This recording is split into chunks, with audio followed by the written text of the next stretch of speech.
চাকরির প্রস্তুতি অংশ হিসেবে বিভিন্ন প্রতিযোগিতামূলক পরীক্ষা আসা প্রশ্নোত্তর দেখব। কত খ্রিস্টাব্দে শরৎচন্দ্র চট্টোপাধ্যায় কলকাতা বিশ্ববিদ্যালয় থেকে জগত্তরাণী পদক লাভ করেন? সঠিক অ্যান্সার কত হবে? 1923 খ্রিস্টাব্দ। 27তম বিসিএসের প্রশ্ন। শরৎচন্দ্র কোন উপন্যাসটি সরকার কর্তৃক বাজেয়াপ্ত হয়েছিল? পথের দাবি উপন্যাসটি কিন্তু বাজেয়াপ্ত হয়েছিল সরকার কর্তৃক। শরৎচন্দ্র চট্টোপাধ্যায়ের ছন্দনাম কি? শরৎচন্দ্র চট্টোপাধ্যায়ের ছন্দনাম কি? অনিলা দেবী। কথাশিল্পী শরৎচন্দ্র চট্টোপাধ্যায় কত বছর বয়সে তার কালজয়ী উপন্যাস দেবদাস রচনা করেন? 25 বছর বয়সে। শরৎচন্দ্র চট্টোপাধ্যায় কোন বইটি লিখেছেন? চরিত্রহীন। কোনটি সঠিক? পথের দাবি উপন্যাস। পথের দাবি উপন্যাসের রচয়িতা কে? শরৎচন্দ্র চট্টোপাধ্যায়। নিচের কোনটি শরৎচন্দ্র চট্টোপাধ্যায়ের লেখা নয়? মেজ দিদি, অপরাজিতা।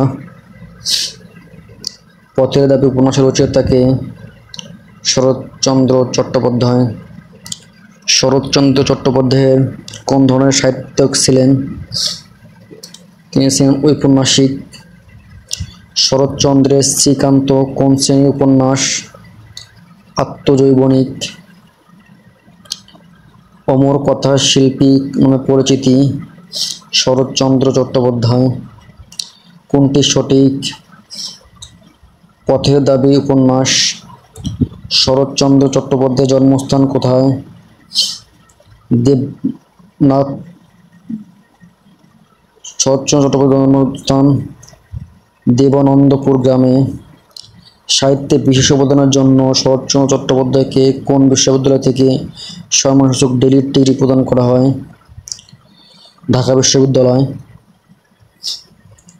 কত খ্রিস্টাব্দে শরৎচন্দ্র চট্টোপাধ্যায় ঢাকা বিশ্ববিদ্যালয় হতে ডি.লিট ডিগ্রি প্রদান করা হয়? এটা হবে 1930 সালে। শরৎচন্দ্রের প্রথম উপন্যাস কোনটি? বড় দিদি। শরৎচন্দ্র চট্টোপাধ্যায়ের শ্রেষ্ঠ রচনা কোনটি? শ্রীকান্ত। শ্রীকান্ত বইটির লেখক কে? শরৎচন্দ্র। শ্রীকান্ত উপন্যাসটি কয় খণ্ডে রচিত? 4 খণ্ডে। বিজয়া নাটকটির রচয়িতা কে? শরৎচন্দ্র চট্টোপাধ্যায়। বিরাজ বউ উপন্যাসের রচয়িতা? শরৎচন্দ্র চট্টোপাধ্যায়। নিচের কোনটি